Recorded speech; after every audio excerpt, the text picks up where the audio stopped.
नमस्कार, आप सभी का स्वागत है। एशियंट हिस्ट्री के अंतर्गत आज आप पढ़ेंगे छठी सदी ईसा पूर्व के राजनीतिक दशा के बारे में। छठी सदी ईसा पूर्व के राजनीतिक दशा से मतलब है आज आप पढ़ेंगे 16 जनपदों के बारे में। छठी सदी के आसपास जो 16 जनपद हुए हैं भारत में, वो बहुत इम्पोर्टेंट हिस्सा हैं हिस्ट्री के, और वो बहुत महत्वपूर्ण भूमिका निभाते हैं आपके एग्ज़ाम में। वहाँ से एक क्वेश्चन आपको ज़रूर मिल जाएगा। तो चलिए, इस वीडियो में पूरा मैं आपको कंप्लीट दूंगा, कहीं आपको जाने की ज़रूरत नहीं पड़ेगी। आप चाहे पीसीएस का पेपर दें, एसएससी का दें, या फिर किसी भी टीचिंग एग्ज़ाम का दें, या फिर कोई ग्रुप डी का एग्ज़ाम दें, क्लर्कियल एग्ज़ाम दें, सारे एग्ज़ाम में यहाँ से क्वेश्चन फंसने वाले हैं, गारंटीड है। तो चलिए, पहला क्वेश्चन आपके सामने रखेंगे। भारत के प्राचीनतम प्राप्त सिक्के तांबे के थे, सोने के थे, रंगा के थे, चांदी के थे। तो इसका सही आंसर है डी, चांदी के थे। भारत के प्राचीनतम प्राप्त सिक्के या पंचमार सिक्के थे, जो चांदी के बने होते थे। इनके ऊपर ठप्पा देकर निशान बनाए जाते थे, इसलिए इन्हें आहत सिक्के या पंचमार्क सिक्के कहा जाता है। तो ये था इस क्वेश्चन का डिटेल। पंचमार सिक्के वही हैं जिस पर ठप्पा दिया जाता था। पहले एक धातु बनती थी, ठीक है, धातु को रख देते थे, फिर एक ठप्पा उस पर लगा देते थे। जो भी उनको जिस प्रकार के सिक्के बनाने होते थे, वो सिक्के जब तैयार होते थे तो उन्हें पंचमार्क कहा जाता था, या फिर आहत सिक्का कहा जाता था। अगला क्वेश्चन, निम्नलिखित में से कौन सा सही सुमेलित नहीं है? अंग चंपा, कौशल अहिछत्र, वत्स कौशाम्बी, मत्स्य विराटनगर। तो इसका सही आंसर है बी, कौशल अहिछत्र। यहाँ आपको जो है ये सभी राजधानियों से सुमेलित करना है, और कौशल की राजधानी है साकेत तथा श्रावस्ती। अहिछत्र जो है उत्तरी पांचाल की राजधानी थी, और दक्षिणी पांचाल की राजधानी काम्पिल्य थी। तो यहाँ आपको एक नया चीज़ जानने को मिलेगा कि उत्तरी पांचाल की राजधानी तो अहिछत्र थी, लेकिन दक्षिणी पांचाल की राजधानी काम्पिल्य थी। तो इस बात को आप ध्यान में रखिएगा।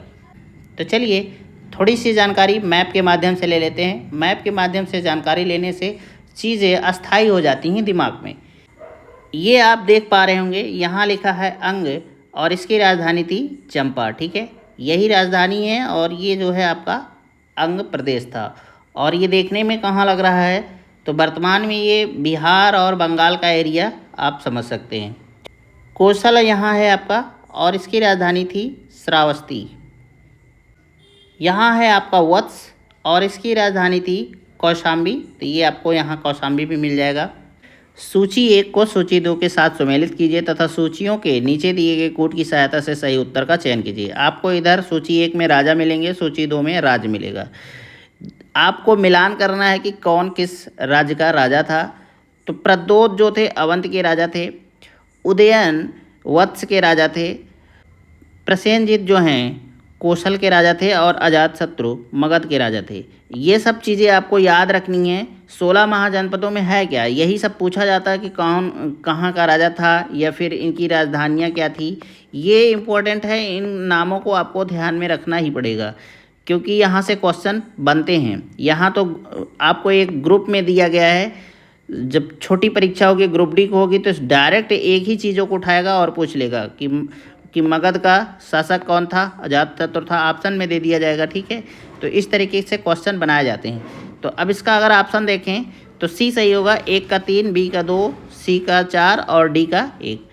चंड प्रद्योत किस प्राचीन गणराज्य के राजा थे? काशी, अंग, अवंती, वज्जी। तो इसका सही आंसर है सी, अवंती। इसके बारे में अभी मैंने आपको शुरू में पिछले क्वेश्चन में बताया था। बुद्ध काल में अवंत की राजधानी उज्जैन थी। बिंबिसार के समय में मगध के साथ चंड प्रद्योत का संबंध मैत्रीपूर्ण था। एक बार प्रद्योत के पांडु रोग से ग्रसित होने पर बिंबिसार ने अपने राजवैद्य जीवक को उसके उपचार के लिए भेजा था। तो देखिए, अब आपको इस डिटेल में कई सारे क्वेश्चन बनते हुए दिखाई देंगे। पहली बात कि बुद्ध काल में जो है अवंत की राजधानी क्या थी? उज्जैन थी। और बिंबिसार जो मगध का राजा था, तो ये प्रद्योत के साथ मित्रतापूर्ण व्यवहार था इनका। और जीवक जो थे राजवैद्य थे, तो इन्होंने दवा की थी चंड प्रद्योत की। ठीक है, तो ये ध्यान में रखिएगा। और अब आपसे एक क्वेश्चन पूछा जाएगा कि जीवक किसके राज दरबार में रहते थे, तो आपका आंसर होगा बिंबिसार के दरबार में रहते थे। ठीक है, यहाँ से 3-4 क्वेश्चन बन जाएंगे। और क्वेश्चन को पुटअप करने वाले ना ऐसे ही क्वेश्चन को उठाते हैं और आपको दे देंगे। अगर आपने सही से पढ़ा नहीं है किसी चीज़ को तो फिर मामला गड़बड़ हो जाएगा। पांड रोग होता क्या है, तो ये पेट से संबंधित रोग है। तो चलिए अगला क्वेश्चन। अभिलेखी साक्ष्य से प्रकट होता है कि नंद राजा के आदेश से एक नहर खोदी गई थी, अंग में, बंग में, कलिंग में या फिर मगध में। तो इसका सही आंसर है सी, कलिंग में। खारवेल के हाथी गुम्फा अभिलेख से नंद राजा महापद्मनंद की कलिंग की विजय सूचित होती है।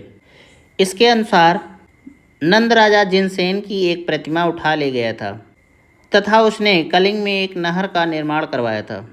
तो देखिए इस क्वेश्चन में आपको पहला डिटेल मिलता है कि नंद राजा जो था, ये पहली बात तो मगध का राजा था और इसने कलिंग पर जो है आक्रमण कर दिया था। तो कलिंग विजय इसने सूचित है। कहाँ ये जानकारी मिलती है, तो खारवेल नामक शासक थे, इनकी एक अभिलेख है हाथी गुम्फा अभिलेख, ये इसमें इनकी जानकारी दी गई है। इनके अनुसार राजा नंदराज जो हैं, जिनसे इनकी एक मूर्ति को अपने यहाँ उठा ले गया था और इसी ने कलिंग में एक नहर का निर्माण भी करवाया था। तो आई होप आपको ये डिटेल अच्छा लगा होगा। अगला क्वेश्चन, उज्जैन का प्राचीन काल में नाम क्या था? तक्षशिला, इंद्रप्रस्थ, अवंतिका या फिर इनमें से कोई नहीं। तो इसका सही आंसर है सी, अवंतिका। मध्य प्रदेश के मालवा संभाग में स्थित उज्जैन को भारत के प्राचीन ऐतिहासिक नगरों में गिना जाता है। यह 16 महाजनपदों में से एक, अवंत की 2 राजधानियों में से एक थी। उत्तरी अवंत की राजधानी उज्जैन तथा दक्षिणी अवंत की राजधानी महिष्मती थी। अवंती को अवंतिका भी कहा जाता है। तो ये था इस क्वेश्चन का डिटेल। आपको जो है अवंत की 2 राजधानियाँ मिलेंगी, एक उज्जैन मिलेगा और दूसरी जो है महिष्मती मिलेगी। इसको ध्यान में रखिएगा। ये 16 महाजनपदों में से एक है और वर्तमान में यह है कहाँ, तो मध्य प्रदेश मालवा संभाग में स्थित उज्जैन है। ठीक है, आई होप आपको ये डिटेल समझ में आ गया होगा। अगला क्वेश्चन, अब ये क्वेश्चन देखिए थोड़ा मज़ेदार है। अगर आप मैपिंग के अभ्यास करते होंगे तो आपको ये क्वेश्चन करने में कोई दिक्कत नहीं होगी। निम्नलिखित मानचित्र में से प्राचीन भारत में पाए जाने वाले 16 महाजनपदों में से 4 दर्शाए गए हैं, ए बी सी डी करके। जैसे ए है, बी ए है, सी ए है और डी ए है। तो अंकित स्थल कौन से हैं, ए बी सी डी में कौन कौन से राज्य आते हैं? तो चलिए इसके 4 ऑप्शन हैं। ऑप्शन ए सही है कि बी सही है कि डी सही है या सी सही है? तो इसका सही आंसर है सी। ए जो है ना ये मत्स्य को दर्शाता है, बी जो है अवंती को दर्शाता है, सी आपका वत्स को दर्शा रहा है और डी जो है अंग प्रदेश को दर्शा रहा है। अगर हम वत्स की बात करें तो ये वर्तमान में है किस राज्य में, तो राजस्थान के जयपुर में है और मत्स्य की राजधानी थी विराटनगर। अवंत के बारे में मैं आपको डिटेल दे चुका हूँ, फिर से दे रहा हूँ। इसकी 2 राजधानियाँ थी, एक थी उज्जैन और दूसरी थी महिष्मती। और ये वर्तमान में है कहाँ, तो एमपी मध्य प्रदेश में है। ठीक है, अगर बात करें वत्स की राजधानी थी कौशाम्बी और अंग की राजधानी थी चंपा। अगर इसकी बात करें ना तो ये वर्तमान उत्तर प्रदेश में मिलेगा आपको। इलाहाबाद और बांदा के क्षेत्र को मिलाकर ये बनता है आपका वत्स क्षेत्र। ठीक है, अगर अंग की ही बात करें तो ये बिहार में पड़ेगा वर्तमान में। तो ये था इस क्वेश्चन का डिटेल। आई होप आपको समझ में आ गया होगा। अगला क्वेश्चन, प्राचीन नगर जो महाभारत और महाभाष्य दोनों में उल्लिखित है, मध्यमिका नगरी, करकोट या फिर विराटनगर जो बैराट में है, रैड़। तो इसका सही आंसर आप नहीं दे सकते, ये तारांकित प्रश्न है। अगर हम बात करें मध्यमिका नगरी की तो ये राजस्थान में है वर्तमान में, राजस्थान के चित्तौड़ में ये एक प्राचीन नगरी है। ठीक है, इस नगर का उल्लेख जो है महाभारत और महाभाष्य दोनों में है। अब बात करें विराटनगर और वैराट की तो ये भी जो है वर्तमान राजस्थान के जयपुर में है। महाभारत काल में पांडवों ने अपना अज्ञातवास यहाँ व्यतीत किया था। इसका भी उल्लेख महाभारत एवं महाभारत में मिलता है। तो ये था इस क्वेश्चन का डिटेल। यही रीज़न है कि आप इसका आंसर नहीं कर सकते, क्योंकि माध्यमिका और विराटनगर दोनों की चर्चा महाभारत और महाभारत में की गई है। अगला क्वेश्चन, पाटलिपुत्र के संस्थापक थे उदयन, बिंबिसार, अशोक, महापद्मनंद। तो इसका सही आंसर है ए, उदयन थे। पाटलिपुत्र की स्थापना अजातशत्रु के उत्तराधिकारी उदयन ने गंगा और सोन नदी के संगम पर एक किला बनाकर की थी। इसने मगध साम्राज्य की राजधानी राजगृह से पाटलिपुत्र स्थानांतरित की थी। यह नगर शिशुनाग वंश, नंद वंश और मौर्य वंश की भी राजधानी रही। तो देख रहे हैं, आपको इतना सारा मैंने डिटेल दिया। आपके मन में उठता होगा कि उदयन कौन था, तो ये अजातशत्रु का पुत्र था। मगध का शासक दोनों थे, ठीक है। अब बात आती है पाटलिपुत्र की। तो पाटलिपुत्र किस, आपसे पूछा जाएगा किस नदी के किनारे है, तो गंगा और सोन नदी के किनारे है, ठीक। और ये भी पूछा जाएगा कि मगध साम्राज्य की राजधानी राजगृह से पाटलिपुत्र किसने स्थानांतरित की थी, तो उदयन ने की थी। ये आपसे पूछा जाएगा। और ये भी पूछा जाता है कि ये शिशुनाग वंश हुआ, नंद वंश हुआ और मौर्य वंश हुआ। तो इन सब की भी राजधानी थी पाटलिपुत्र। आई होप आपको ये डिटेल अच्छा लगा होगा। अगर आप देखें पाटलिपुत्र मैप में तो है कहाँ, ये आपका मैप है, ये आपका मगध साम्राज्य दिख रहा है, ठीक है। और यहाँ आपको ऊपर दिख रहा है ये पाटलिपुत्र, ठीक है। यही है आपका पाटलिपुत्र। आई होप आपको ये डिटेल समझ में आ गया होगा। अगला क्वेश्चन, मगध साम्राज्य की राजधानी पाटलिपुत्र के बारे में निम्नलिखित में से कौन सा कथन सत्य है।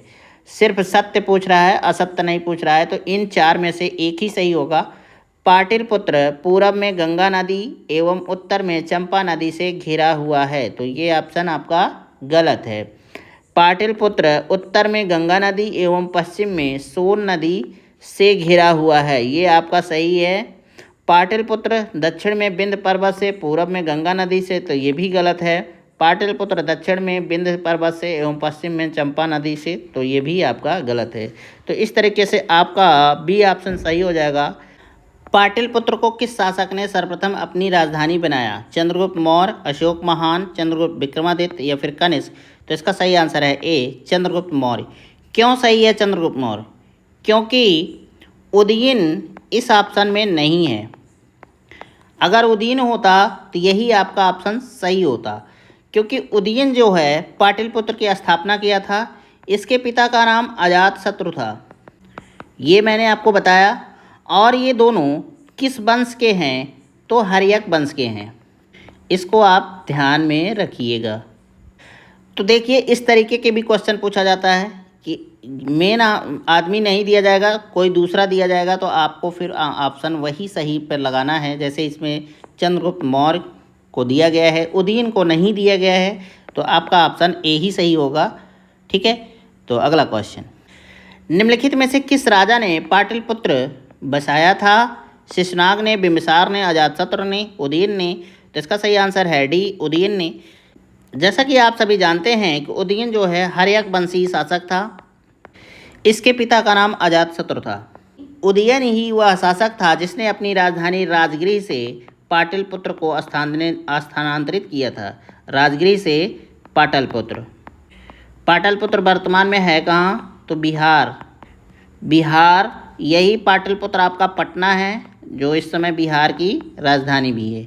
तो आई होप आपको ये डिटेल अच्छे लगा होगा। अगला क्वेश्चन, किस शासक द्वारा सर्वप्रथम पाटलिपुत्र का राजधानी के रूप में चयन किया गया, अजातशत्रु द्वारा, कालाशोक द्वारा, उदयन द्वारा, कनिष्क द्वारा। तो इसका सही आंसर है सी, उदयन द्वारा। उदयन जो है अपनी राजधानी राजगृह से पाटलिपुत्र स्थानांतरित किया था, और इसके पिता का नाम अजातशत्रु था। और ये किस वंश का था, हर्यक वंश का था।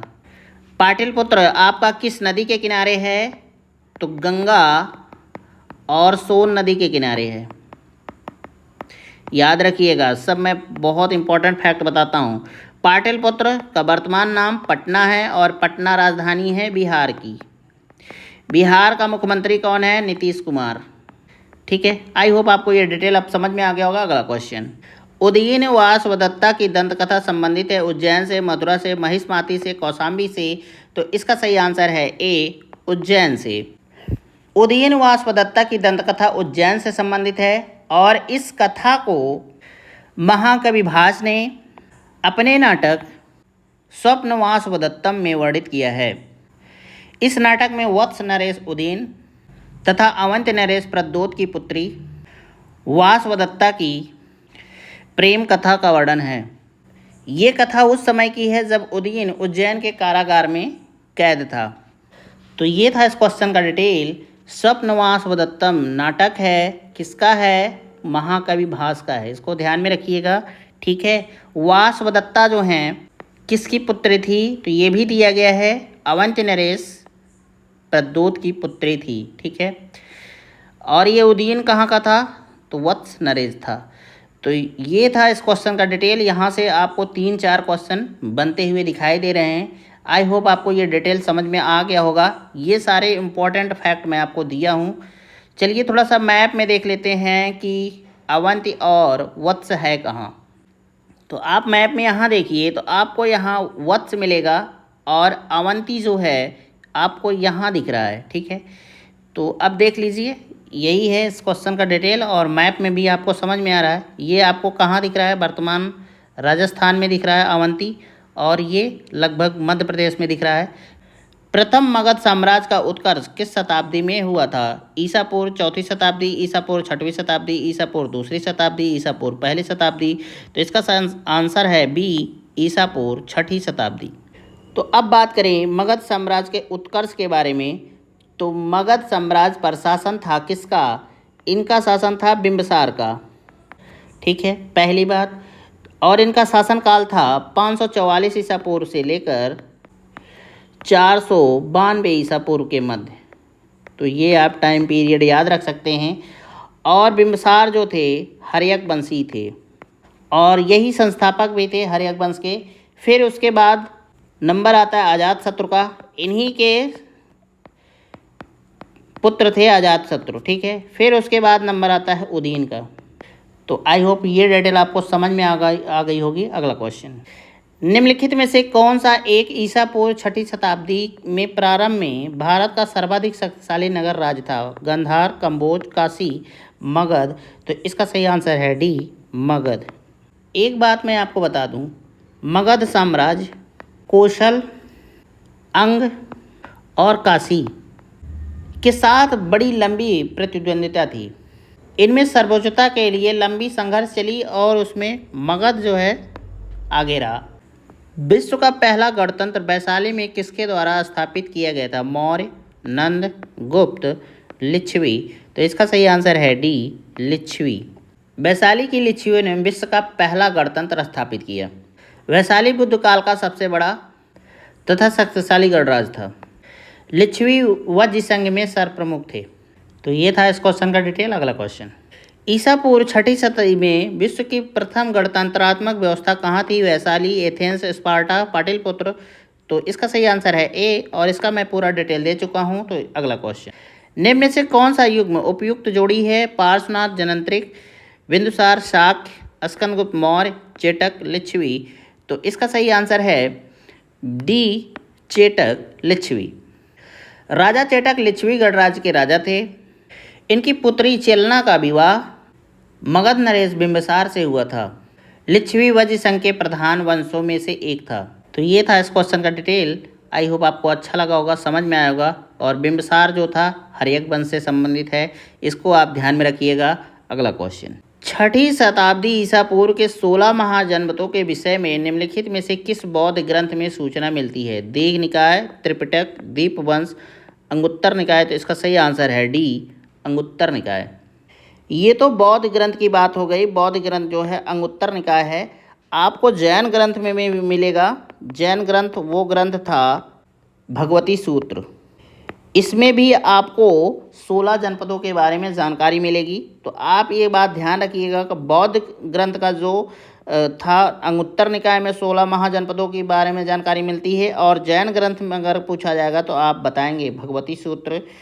अब आप बात कर लेते हैं 16 महाजनपद हैं कौन, तो उनके उनके आप नाम भी जानते रहिए। पहला है अंग है, दूसरा है आपका मगध, तीसरा काशी, चौथा कौशल, पांचवा वज्र, छठा मल्ल, सातवां चेद, आठवां वत्स, नौवां कुरु, 10वां पांचाल, 11वां मत्स्य, 12वां सूरसेन, 13वां अस्मक, 14वां है आपका अवंती, 15वां है गांधार और आपका 16वां है कंबोज। कोई ज़रूरी नहीं कि आपको ये सारे नाम याद ही रहें, लेकिन आपको ये सब बातें डिटेल पता होनी चाहिए। तो चलिए अगला क्वेश्चन। 16 महाजनपदों की सूची उपलब्ध है महाभारत में, अंगुत्तर निकाय में, छंदोग्य उपनिषद में, संयुक्त निकाय में। तो इसका सही आंसर है बी, अंगुत्तर निकाय। ये अंगुत्तर निकाय आपका किस धर्म से संबंधित है, तो बौद्ध धर्म का ग्रंथ है। और एक ग्रंथ है जिसमें 16 महाजनपदों की जानकारी मिलती है, वो है भगवती सूत्र, और ये जो है जैन धर्म से संबंधित है। तो ये था इस क्वेश्चन का डिटेल। अगला क्वेश्चन, निम्न में से कौन एक बौद्ध ग्रंथ 16 महाजनपदों का उल्लेख करता है? अंगुत्तर निकाय, मध्यमम निकाय, खुद्दक निकाय, दीघ निकाय। तो इसका सही आंसर है ए, पूरा मैं डिटेल दे चुका हूँ। अगला क्वेश्चन, महाजनपद युग के 16 जनपदों के नाम बौद्ध साहित्य में प्रायः उल्लिखित मिलते हैं। निम्नलिखित में से किन जनपदों के नाम पाणिनि के अष्टाध्यायी में उल्लिखित हैं? तो इसका सही आंसर है ए, मगध, बी, अस्मक और सी, कंबोज। तो ये 3 राज्य ऐसे हैं जो पाणिनि के अष्टाध्यायी में वर्णित है। अष्टाध्यायी एक संस्कृत व्याकरण की किताब है। अगर हम पाणिनि की बात करें तो ये तत्कालीन उत्तर पश्चिम भारत के गांधार में पैदा हुए थे। इनकी पुस्तक का नाम अष्टाध्यायी है, जो मूलतः एक व्याकरण पुस्तक है। अगर अष्टाध्यायी के बारे में बात करें तो इसमें आपको मिलेंगे 8 अध्याय, 4000 सूत्र मिलेंगे आपको। और पाणिनि ने जो है अपनी अष्टाध्यायी में 22 जनपदों का उल्लेख किया है।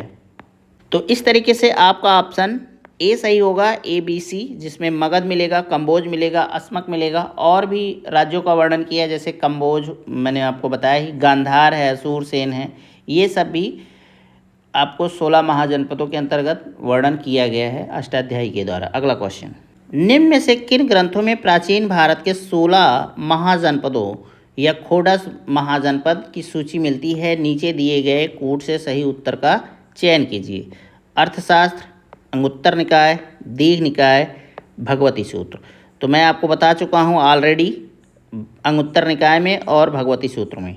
अंगुत्तर निकाय आपका है बौद्ध साहित्य है या ग्रंथ कह लीजिए, और भगवती सूत्र जैन साहित्य या ग्रंथ कह लीजिए।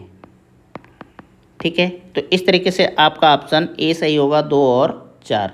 अगला क्वेश्चन, महाभारत के अनुसार उत्तरी पांचाल की राजधानी स्थित थी हस्तिनापुर में, इंद्रप्रस्थ में, अहिछत्र में, मथुरा में।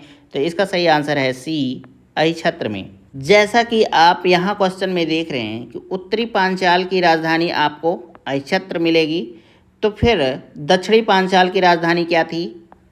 काम्पिल्य थी। ठीक है, ये इम्पोर्टेंट चीज़ है।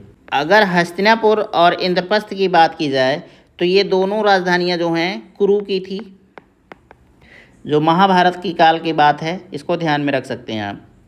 मथुरा जो है आपका सूरसेन की राजधानी थी। तो ये था क्वेश्चन का डिटेल। आई होप आपको पसंद आया होगा। अगला क्वेश्चन, 16 महाजनपदों के युग में मथुरा इनमें से किसकी राजधानी थी? वज्र, वत्स, काशी, सूरसेन। तो अभी मैं आपको बताया सूरसेन इसकी राजधानी थी। चंपा किस महाजनपद की राजधानी थी? मगध, वज्र, कौशल, अंग। तो इसका सही आंसर है डी, अंग की। अंग जो है आपको बिहार में मिलेगा वर्तमान में, और ये अंग जो है वर्तमान बिहार के भागलपुर और मुंगेर जिले को मिलाकर बना था उस समय टाइम में। आज ये भागलपुर है और मुंगेर है। ठीक है, और अंग की राजधानी क्या थी? तो चंपा थी। लेकिन महाभारत और पुराणों के अनुसार चंपा का एक नाम और मिलता है, मालिनी। तो ये इम्पोर्टेंट है, आपको ये चीज़ जल्दी कहीं भी देखने को नहीं मिलेगी जो मैं आपको बता रहा हूँ। चंपा का पुराना नाम मालिनी भी था, या कह सकते हैं कि एक अन्य नाम मालिनी भी था। और दीघ निकाय के अनुसार इस नगर निर्माण की योजना वास्तुकार महागोविंद ने किया था। तो अंक की बात करें तो किसने इसका किया था, तो महागोविंद। वास्तुसार के जो होते हैं, आर्किटेक्ट होते हैं जिसने इस शहर को बसाने में मदद किया, उनका नाम था महागोविंद। तो आई होप योर डिटेल आपको पसंद आई होगी। अगला क्वेश्चन, 6वीं शताब्दी ईसा पूर्व में शक्तिमती राजधानी थी पांचाल की, कुरु की, चेद की, अवंत की। तो इसका सही आंसर है सी, चेद की थी। आधुनिक बुंदेलखंड के पूर्वी तथा उसके समीपवर्ती भागों में महाजनपद स्थित था। इसकी राजधानी सोत्थिवती, जिसकी पहचान महाभारत के सुक्तमुति से की जाती है। तो आपको समझ में आ गया। सुक्तमती का नाम अगर आपको सोत्थिवती मिले तो आप कंफ्यूज बिल्कुल भी मत होइएगा। तो ये था इस क्वेश्चन का डिटेल। अगला क्वेश्चन, गोदावरी नदी तट पर स्थित महाजनपद था अवंती, वत्स, अस्सक या फिर कंबोज।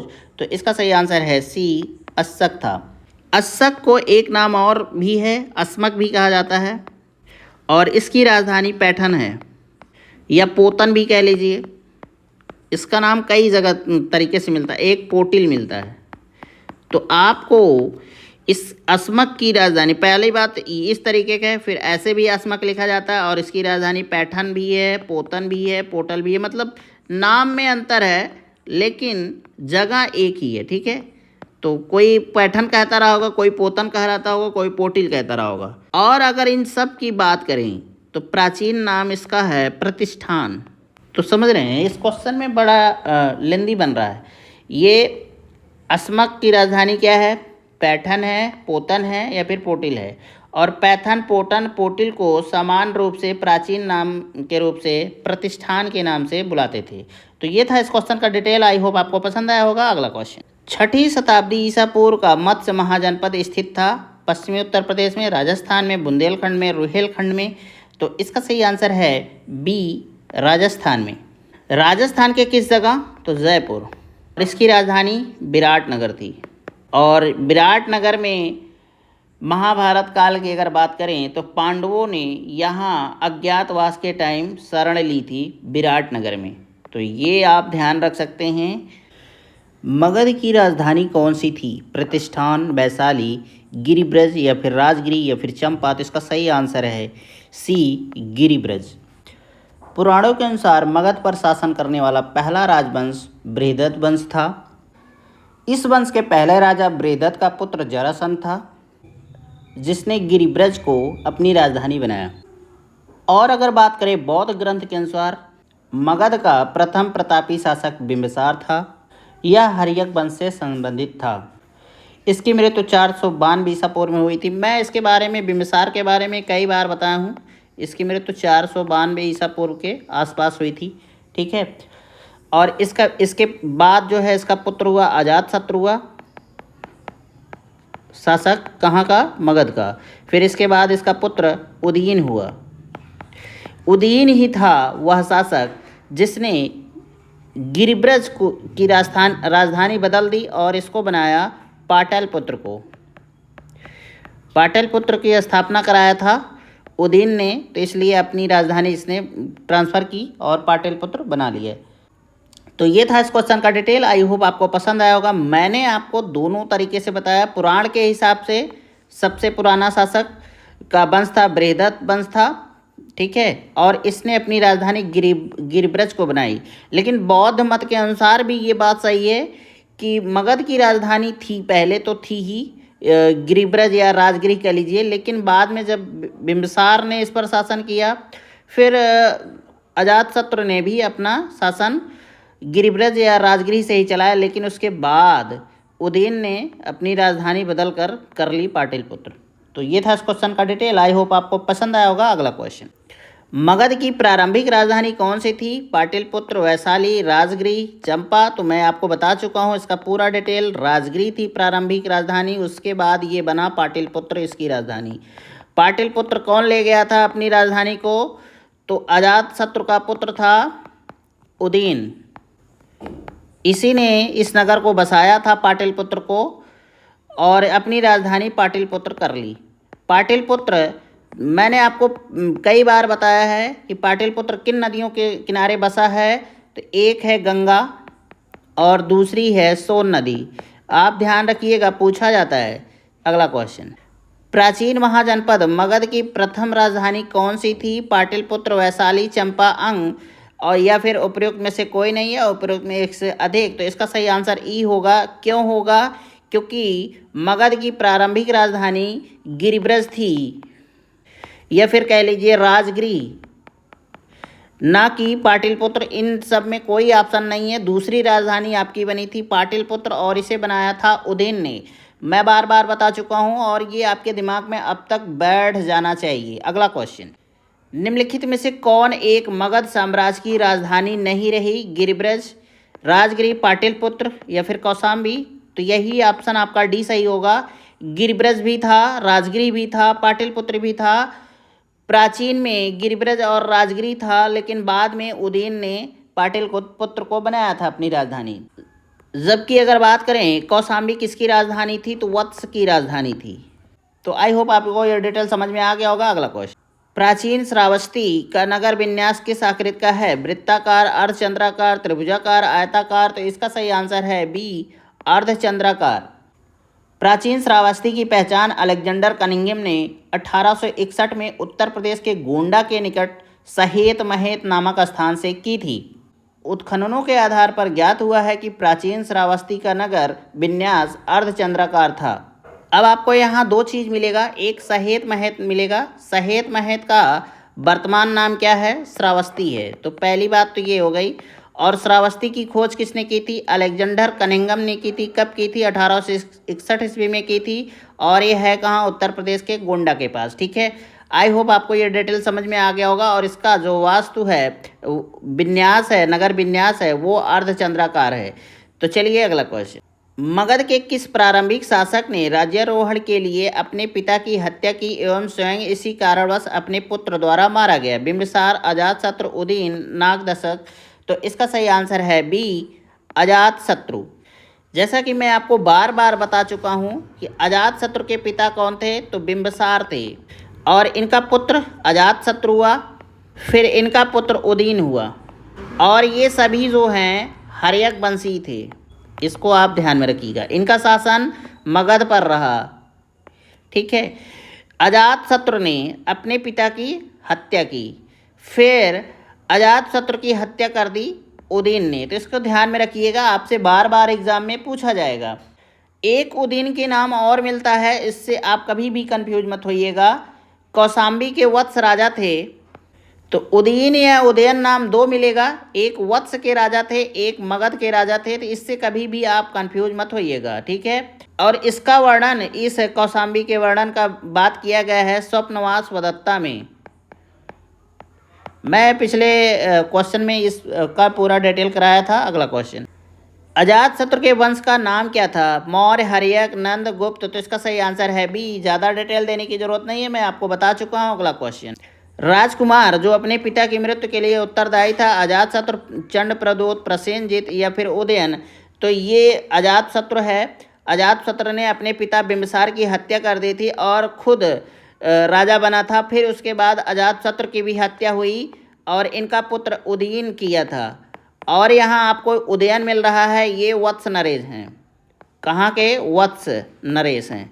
और इनकी राजधानी क्या थी वत्स की? तो कौशाम्बी थी। ध्यान में रख सकते हैं आप, बार बार मैं बता देता हूँ। ठीक है, अगला क्वेश्चन, किसने मगध साम्राज्य में वज्रगढ़ संघ को हराकर आत्मसात किया? चंद्रगुप्त मौर्य, अशोक, महापद्मनंद, अजातशत्रु। तो इसका सही आंसर है डी। देखिए, जब बिंबिसार शासक था मगध का, तभी से लफड़ा चल रहा था वज्र संघ और मगध में। फिर बाद में जब अजातशत्रु यहाँ का शासक हुआ ना, तो लफड़ा और बढ़ गया। और क्या किया, अजातशत्रु ने युद्ध लड़ा और इस तरीके से वज्र संघ को अपने में मिला लिया, मगध में मिला लिया। मालवा क्षेत्र पर मगध की सत्ता का विस्तार निम्न में से किसके शासनकाल में हुआ था? बिंबिसार, अजातशत्रु, उदयभद्र या फिर शिशुनाग। तो इसका सही आंसर है डी, शिशुनाग। मगध में नंदवंश का संस्थापक कौन था? महापद्मनंद, धनानंद, नंदिवर्धन, महानंदिन। तो इसका सही आंसर है ए, महापद्मनंद। मगध पर शिशुनाग वंश के पश्चात नंद वंश का वर्चस्व स्थापित हुआ। नंद वंश का संस्थापक महापद्मनंद अथवा उग्रसेन था। पुराणों में महापद्मनंद को सर्वोच्च तांत्रक और अपरो परशुराम कहा गया है? तो अगर आपसे कोई पूछे महान पद्मनंद का दूसरा नाम, तो अपरो परशुराम और सर्वोच्च तांत्रक, और किसके अनुसार है? तो ये है पुराणों के अनुसार महापद्मनंद को उग्रसेन के नाम से भी जाना जाता है। आप कंफ्यूज में मत रहिएगा, ठीक है।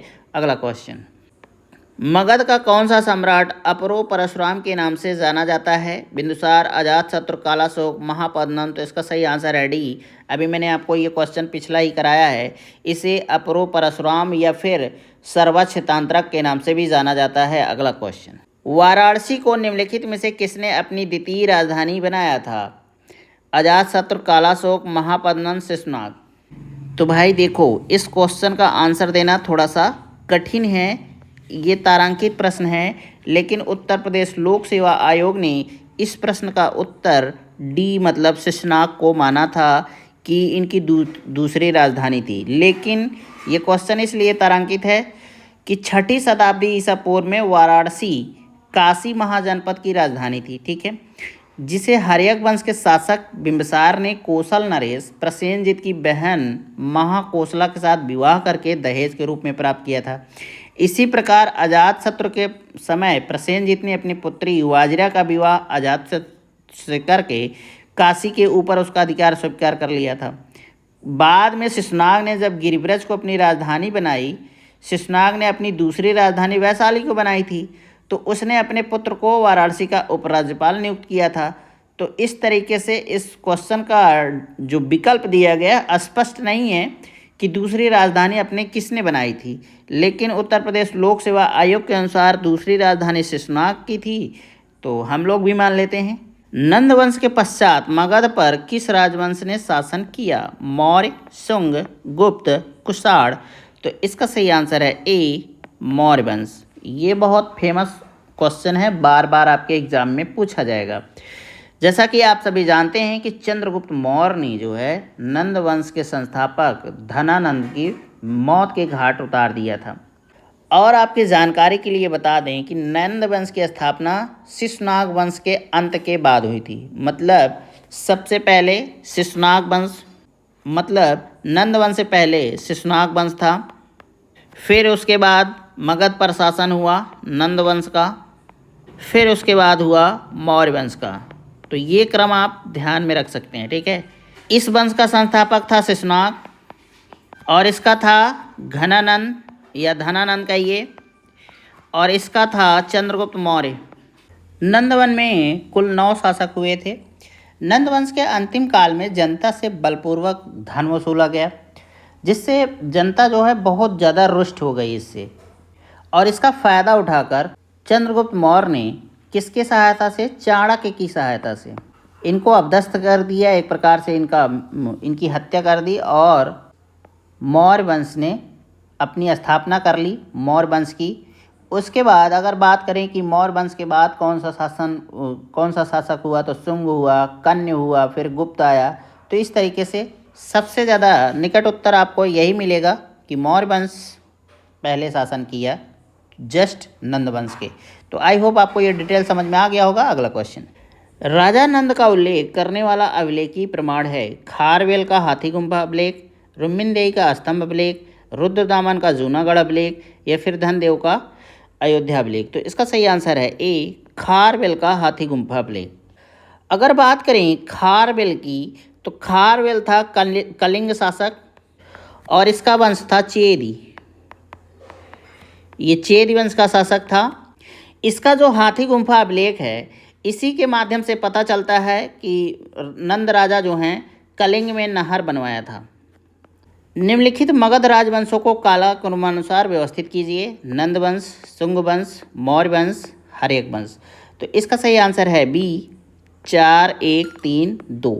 मतलब सबसे पहले हर्यक वंश हुआ, फिर उसके बाद आपका नंद वंश आएगा, फिर तीसरे नंबर पर आएगा आपका मौर्य वंश, उसके बाद शुंग वंश, ठीक है। और इससे पहले मैंने इस क्वेश्चन का पूरा डिटेल दिया था। अगर हर्यक वंश की बात करें, तो इस वंश का शासनकाल था 544 ईसा पूर्व से लेकर 412 ईसा पूर्व तक। नंद वंश का शासन था 344 से 321 ईसा पूर्व। मौर्य वंश का शासन था 321 से 184 ईसा पूर्व। और शुंग वंश था 184 से 75 ईसा पूर्व। तो ये मैंने आपको पूरा डिटेल दे दिया कि कौन सा वंश कब कब शासन किया। अगला क्वेश्चन, गौतम बुद्ध के समय का प्रसिद्ध वैद्य जीवक जिसके दरबार से संबंधित था बिम्बिसार, चंडप्रद्योत, प्रसेनजित, उदयन। तो इसका सही आंसर है ए बिम्बिसार। बिम्बिसार के बारे में मैं बार बार बता चुका हूँ और जीवक के बारे में भी मैंने क्वेश्चन कराया है। गौतम बुद्ध के समय का प्रसिद्ध वैद्य जीवक ही था। बिम्बिसार ने अपने राजवैद्य जीवक को अवंती नरेश चंडप्रद्योत के राज्य में चिकित्सा सेवा के लिए भेजा था। मैंने ये बात आपको बताई थी, अगर आप वीडियो सही से देखे होंगे तो आपको याद होगा। अगला क्वेश्चन, निम्नलिखित कथन ए और बी को पढ़ें और नीचे दिए गए कोटों को सही उत्तर का चयन कीजिए। विश्व के सभी भागों में ईसा पूर्व 6ठी शताब्दी एक महान धार्मिक उथल पुथल का काल था। ये बात सही है। वैदिक धर्म बहुत ही जटिल हो चुका था। ये भी बात सही है। तो इस तरीके से आपका ऑप्शन बी सही हो जाएगा। दोनों सही है, ए और बी।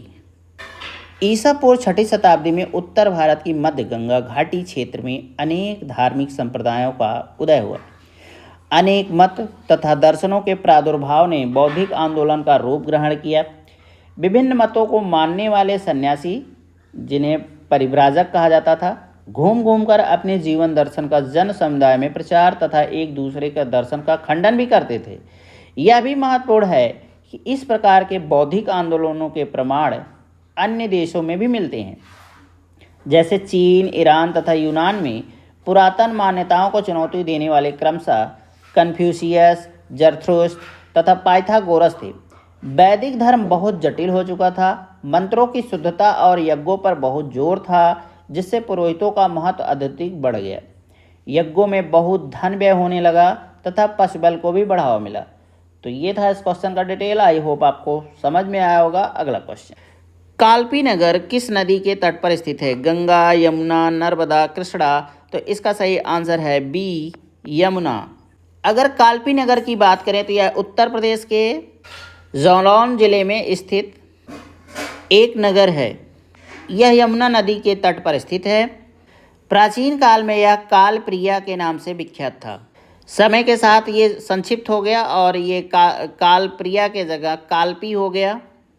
अगर कालपी की बात करें तो ये 4ठी सदी में राजा वसुदेव द्वारा बसाया गया था। तो कालपी के बारे में मैंने आपको पूरा का पूरा डिटेल दिया। जो कालपी, इसका प्राचीन नाम कालप्रिया के नाम से है, आप इसको ध्यान में रखिएगा। और इस शहर को बसाया था वसुदेव ने और ये आपके उत्तर प्रदेश के जालौन जिले में स्थित है। ये बस इतना ही जानकारी आपको रखने की ज़रूरत है और यमुना नदी के तट पर है। ठीक है, यही आपसे क्वेश्चन बन सकता है। आई होप आपको समझ में आ गया होगा। सूची 1 तथा सूची 2 को सुमेलित कीजिए तथा नीचे दिए गए कूट से सही उत्तर चुनिए। आपका ये उत्तर प्रदेश के प्राचीन जनपद हैं और राजधानियां हैं। ठीक है, इनका मिलान करना है। तो कुरु की राजधानी थी इंद्रप्रस्थ। ठीक है, और पांचाल की राजधानी अहिछत्र। मैं ये सब करा चुका हूँ। ये अगर आप वीडियो कायदे से पढ़े होंगे तो आपके लिए ये क्वेश्चन ना कोई मतलब नहीं रखता है, आसानी से सॉल्व कर लेंगे। कौशल की राजधानी साकेत है और वत्स की राजधानी कौशाम्बी है। तो इस तरीके से इसका ऑप्शन बी सही हो जाएगा। 4, 3, 1, 2। ठीक है, सूची 1 को सूची 2 से सुमेलित कीजिए तथा सूचियों के नीचे दिए गए कोड से सही उत्तर चुनिए। आपका ये महाजनपद है, दूसरी तरफ है राजधानियाँ। तो अगर बात करें मत्स्य की राजधानी तो इसकी राजधानी है विराटनगर। फिर कुरु की राजधानी है इंद्रप्रस्थ। फिर सूरसेन की राजधानी है मथुरा और फिर अस्मक की राजधानी है पोतन। मैं ये सारे क्वेश्चन करा चुका हूँ और ये सारे क्वेश्चन ना पीसीएस लेवल के हैं। आप इन क्वेश्चनों को ध्यान से अगर पढ़ लीजिए ना तो गलत होना ही नहीं है। आप कोई भी एग्ज़ाम दीजिए, पीसीएस दीजिए, एसएससी दीजिए, कोई क्लर्क का एग्ज़ाम दीजिए, कुछ भी दीजिए, सब कुछ आपके हाथ में है। टीचिंग का कोई भी एग्ज़ाम हो, मैं इतना डीपली ले गया हूँ आपको ना क्वेश्चन के साथ व्याख्या में कि आप एक भी क्वेश्चन मिस नहीं करेंगे। लेकिन ज़रूरी है आपके लिए नोट्स भी बनाना, तो आपको नोट्स बनाना चाहिए अगर इस तरीके के आप डिटेल पढ़ रहे हैं। अगर बस ऐसे हवा हवाई में पढ़ के निकल जाएंगे तो शायद इसका फ़ायदा नहीं मिल पाएगा आपको। बार बार वीडियो कोई देख नहीं सकता है, एक बार देखिए, कायदे से देखिए, ढंग से देखिए और उसका नोट्स बनाइए, उसका फिर रिवीजन करिए। बाद में मैं जब ये आपका हिस्ट्री का पोर्शन समाप्त हो जाएगा तो मैं करूँगा क्या, आपसे लाइव मिलूँगा। लाइव मिलके आपको इन सब सारे क्वेश्चनों का रिवीजन करवा दूँगा, ठीक है। बस इतना ही करवा सकता हूँ, मैं आपका पूरा का पूरा हिस्ट्री तैयार करवा दूँगा। एशियंट से लेकर मॉडर्न तक आपको ले जाऊँगा, एक भी टॉपिक नहीं छूटेगा, ये मेरी गारंटी है। अगला क्वेश्चन, और हाँ, अगला क्वेश्चन पे जाने से पहले मैं आपका इसका आंसर दे दूं। सी ऑप्शन सही है, वैसे तो आप मिला लेंगे अब, लेकिन बताना ज़रूरी है, तो इसका ऑप्शन सी सही है। निम्नलिखित में से कौन सा एक सही सुमेलित नहीं है? तो आपको ये 4 ऑप्शन हैं, इनमें से एक गलत है। तो मैं आपको बता दूं, कंबोज की राजपुर या फिर हाटक, ठीक है, सही है। ये राजधानियाँ दी गई हैं, ठीक है, आप लोग कंफ्यूज मत होइएगा। और ये असमक, पोतन, पोटिल, ठीक है, ये भी सही है। सूरसेन यही आपका गलत है। सूरसेन की राजधानी क्या है? मथुरा है। अभी पिछले भी क्वेश्चन में मैंने कराया था, इसके पहले भी मैं बहुत बार डिटेल दे चुका हूँ। कौशल की राजधानी श्रावस्ती भी है और साकेत भी है, तो ये एक चीज़ नहीं है, और इसको मैंने आपको बताया नहीं था साकेत को, लेकिन श्रावस्ती के बारे में आपको फुल डिटेल दिया था। तो इस तरीके से आपका ऑप्शन सी सही होगा, इसको ध्यान में रखिएगा, ठीक है। अगला क्वेश्चन, वर्तमान उत्तर प्रदेश में भारत के प्राचीनतम 16 महाजनपदों में से कुल कितने महाजनपद स्थित हैं? 6, 7, 8, 9। तो इसका सही आंसर है सी, 8 हैं वर्तमान में, ठीक है। 16 में 8 तो उत्तर प्रदेश में ही हैं। अगर इनके नामों की बात करें तो मैं आपको बता देता हूँ। पहला है कुरु, दूसरा है आपका पांचाल, तीसरा है आपका काशी, चौथा है आपका कौशल, पांचवा सूरसेन, छठा है चेद, सातवां है वत्स और आठवां है मल्ल। और इन सारे महाजनपदों का उल्लेख जो है बौद्ध ग्रंथ अंगुत्तर निकाय में किया गया है। सिकंदर के हमले के समय उत्तर भारत में निम्नलिखित राजवंशों में से किस एक वंश का शासन था? नंद का, मौर्य का, शुंग का, कण्व का। तो इसका सही आंसर है ए, नंद वंश था, ठीक है। जैसा कि नंद वंश का अंतिम शासक था धनानंद, ये मैं आपको डिटेल दे चुका हूँ। और ये जो है ना सिकंदर के समकालीन था। सिकंदर के समकालीन एक आदमी और था, वो था कौन? चंद्रगुप्त मौर्य। चंद्रगुप्त मौर्य के अतिरिक्त एक आदमी और था समकालीन, वो थे चाणक्य। इनका भी नाम याद रखना ज़रूरी है।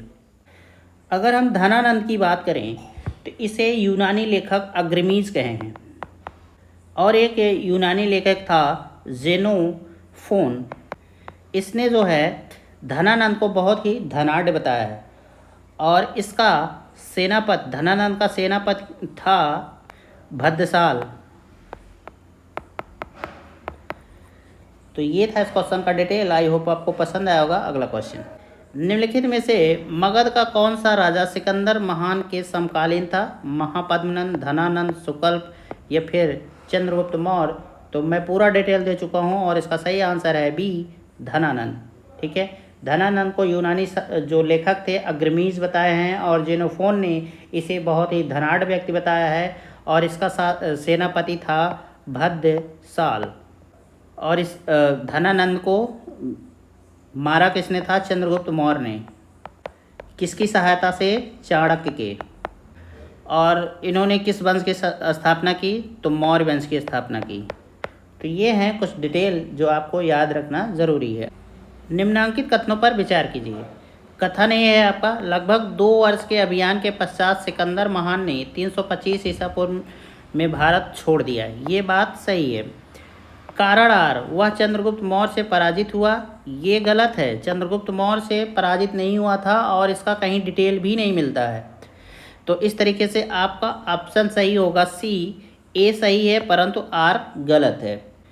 युद्ध भूमि में बड़ी संख्या में सैनिकों के मारे जाने अथवा आहत हो जाने के बाद किस भारतीय गढ़ अथवा राज्य की स्त्रियों ने सिकंदर के विरुद्ध शस्त्र धारण किया था? विशार, ग्लौसाई, कठ या मस्सक। तो इसका सही आंसर है डी, मस्सक। सिकंदर के आक्रमण के समय अस्वक एक सीमांत गणराज्य था। तो मतलब अस्वक की राजधानी क्या थी? मस्सक थी, ये राजधानी थी। ठीक है। यूनानी लेखकों के अनुसार सिकंदर के विरुद्ध हुए युद्ध में बड़ी संख्या में पुरुष सैनिकों के मारे जाने के पश्चात यहाँ की स्त्रियों ने शस्त्र धारण किया था। यहाँ की स्त्रियों, मस्सक की स्त्रियों ने क्या किया? शस्त्र को धारण किया। जब भाई कोई रह नहीं गया लड़ने वाला, तो स्त्रियों ने युद्ध को लड़ा। भारत में सिकंदर की सफलता निम्न कारणों से थी। उस समय भारत में कोई केंद्रीय सत्ता नहीं थी, जैसा कि आप सभी जानते हैं। ये बात सही है, क्योंकि उस समय 16 महाजनपद में बटा हुआ था भारत। तो यहाँ कोई केंद्रीय सत्ता नहीं थी। उसकी फ़ौज बेहतर थी, ये भी सही है। सिकंदर की फ़ौज बेहतर थी। उसे देशद्रोही शासकों से सहायता मिली, ये भी सही है। वह एक अच्छा प्रशासक था, ये आप कह नहीं सकते हैं, क्योंकि उसने बहुत सारी हत्याएं की, बहुत सारों को लोगों को लूटा खसोटा होगा, तब वो जाके भारत तक पहुंचा था। तो इस तरीके से आप कह सकते हैं कि ऑप्शन बी सही है, 1 2 3। ठीक है। उस वीर भारतीय राजा का नाम बताइए जिसे सिकंदर ने झेलम के तट पर पराजित किया था। आंभी, पुरुपोरस, चंद्रगुप्त मौर्य, महापद्मनंद। तो इसका सही आंसर आपको मिलेगा बी, पुरु या पोरस कहिए। अगर बात करें पोरस की, तो पोरस तो हार गया था सिकंदर से, लेकिन इसने बहुत वीरता से लड़ा था और जो है सिकंदर इससे प्रभावित हुआ और इसे अपना मित्र बना लिया और अपने कुछ जीते हुए प्रदेश भी इसे प्रदान किया और इसने अपना राज चलाया। तो ये बात सच है कि वीरों की पूजा होती है, और पोरस ऐसा ही एक व्यक्ति था जिसने सिकंदर को हरा तो नहीं पाया, लेकिन उसका दिल जरूर जीत लिया। अगला क्वेश्चन, निम्नलिखित में से कौन सिकंदर के साथ भारत में नहीं आया था? निरयाकस, आनिस्क्रिटस, डाइमेकस, अरिस्टियोबुलस। तो इसका सही आंसर है सी, डाइमेकस भारत में सिकंदर के साथ नहीं आया था। स्ट्रैबो के अनुसार सीरिया के राजा एंटियोकस ने डाइमेकस नामक अपना एक राजदूत बिम्बिसार के राज दरबार में भेजा था। तो डाइमेकस कहाँ आया था? बिम्बिसार के दरबार में आया था। बिम्बिसार शासक था कहाँ का? मगध का। ठीक है। इसका पुत्र कौन था? अजातशत्रु था। अजातशत्रु का पुत्र कौन था? उदयन था। और इसने अपने पिता की हत्या की, बिम्बिसार की, और उदयन ने इसकी हत्या कर दी, अजातशत्रु की। तो ये सारे डिटेल हैं और इसको ध्यान में रखिएगा, इम्पोर्टेंट है। डाइमेकस जो है बिम्बिसार के राज दरबार में आया था। ठीक है। तो ये था आज का क्लास आपका। 16 जनपदों को, महाजनपदों को मैंने कवर कर दिया है एक वीडियो में। ठीक है। इससे बाहर एक भी क्वेश्चन नहीं आएंगे, 100% मैं आपको गारंटी देता हूँ। अगर आप इन व्याख्या को कायदे से ध्यान से पढ़े हैं और इनका नोट्स बना लेते हैं और इसको तैयार कर लेते हैं, रिवीजन कर लेते हैं, तो गारंटी है आप PCS दीजिए, SSC दीजिए, टीचिंग एग्ज़ाम में बैठिए, क्लर्कियल एग्ज़ाम में बैठिए। ठीक है। कहीं भी बैठिए, छोटी सी लेकर बड़ी परीक्षा में बैठिए, ग्रुप B से लेकर ग्रुप D तक के एग्ज़ाम में आप बैठिए, निसंदेह 100% क्वेश्चन यहीं से फंसेंगे। इसकी मैं 100% आपको गारंटी देता हूँ। फिलहाल अगर आपको वीडियो पसंद आया हो, क्लास पसंद आया हो, पढ़ाने का तरीका अच्छा लगा हो, तो आप चैनल को सब्सक्राइब कर सकते हैं और वीडियो को शेयर कर सकते हैं। अगर आपके मन में कोई शंका या संदेह है तो आप हमसे कमेंट के माध्यम से संवाद कर सकते हैं। तो चलिए, नेक्स्ट वीडियो मैं जल्द ही प्रोवाइड कराऊंगा। तब तक के लिए नमस्कार, जय हिंद, जय भारत।